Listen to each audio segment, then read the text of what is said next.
So what's up mga ka-TG?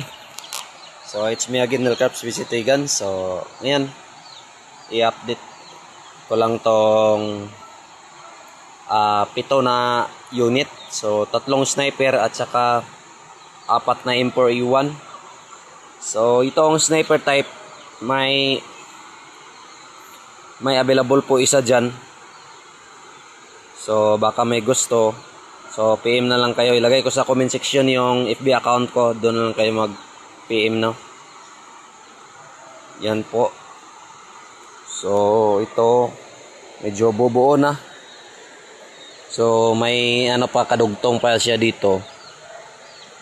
Dito PVC na nilapad natin dito. Lagyan pa yan ng kadugtong para kabitan ng bipod. Dito PVC hanggang ganyan. So, medyo buo na siya yung sniper type natin. So pero marami pang gagawin diyan. Mga design.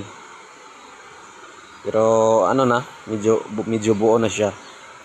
Itong M4A1 lang hindi pa nabuo, pero bukas magbuo ni bukas para next week tatapusin na din natin lahat. So yan.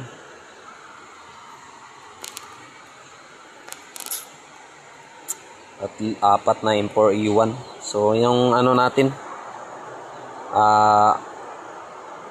11 inch 11 and a half dito hanggang dito 11 and a half inches.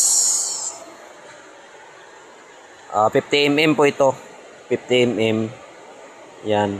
Din sa sniper type 40mm pero 12 inches po siya. 3 divider ito, 2 divider. So yun na.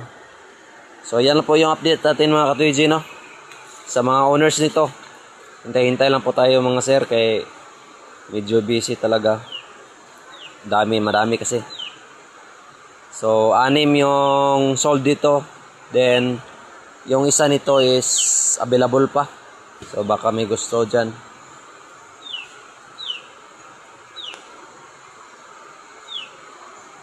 PM lang kayo sa FB account ko. Ilagay ko sa comment section.